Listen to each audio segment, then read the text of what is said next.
point 1, what comes to mind when you hear point 1? And you may be thinking that point 1 is nothing. And if it is a very small amount. That can be true in most cases, but not when it comes to talking about the ocean's pH. Because the pH scale is measured differently. Actually, our ocean's pH is 30% more acidic than it was before, since the Industrial Revolution. So yes, point 1 is a very drastic difference. Now, how acidic is our water?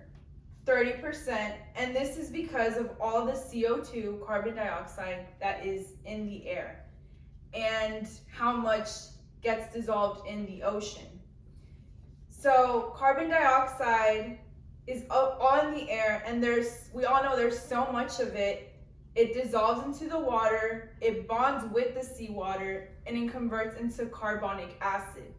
Now, carbonic acid is a very weak acid, but with so much carbon dioxide, it actually breaks down to hydrogen ions and bicarbonate ions, making the water very acidic. Now, you may be wondering, okay, yes, the ocean is very acidic, but why is that bad?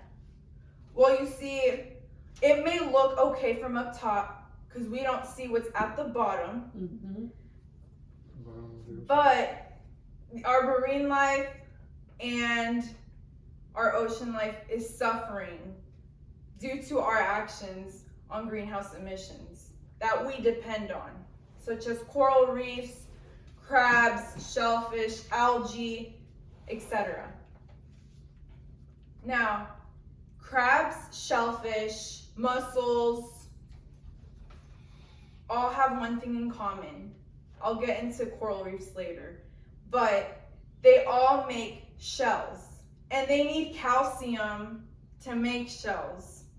So they have the calcium, but they combine it with carbonic acid.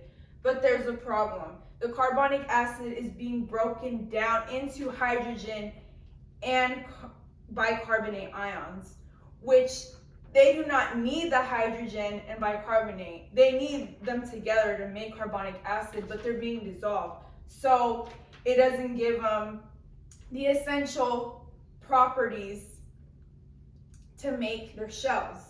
Same thing happens for coral reefs. They also need calcium to form their skeleton to maintain their structure. But how can they if they don't have the carbonic acid? It keeps getting dissolved. Now, there is a such thing as coral bleaching, and it is when our coral reefs get stressed due to the temperature of the water going up too high, meaning the water gets too warm and it stresses the coral reefs, causing the coral reefs to let go of algae. Now, algae shares a symbiotic relationship with coral reefs. It is their main source of food. When this happens, the coral reef lets go of the algae, losing its main food source and also turning white, losing its color. That is a great example of what's going on in Northern Australia. 2/3 of the Great Barrier Reef dying. So there are ways we can stop this, but obviously it's going to take some time and effort. Now, 29% of greenhouse emissions, such as transportation, which is the highest of all emissions, greenhouse emissions. So, trains, airplanes, cars, all of that stuff. Things, transportation that consists on burning fossil fuels have really been increasing increasing the greenhouse gases. Also, deforestation is a root cause of greenhouse gases. Now, if we keep chopping down our trees and plants, those are our lungs of the earth, and they absorb carbon dioxide. They need carbon dioxide just like we do too. They need it to make oxygen and glucose, also known as photosynthesis. So if they are cutting down trees, how are we going to get rid of so much CO2 in the air? It makes no sense. So the best thing to do is to stop deforestation and also plant more trees. And if we can't plant more trees, then stop cutting in general. Also, agriculture is a root problem as well, specifically methane coming from livestock. That does incorporate more greenhouse gases. 62% of our electricity consists on burning fossil fuels, burning coal, and natural gas. We can always go to solar paneling or wind electricity.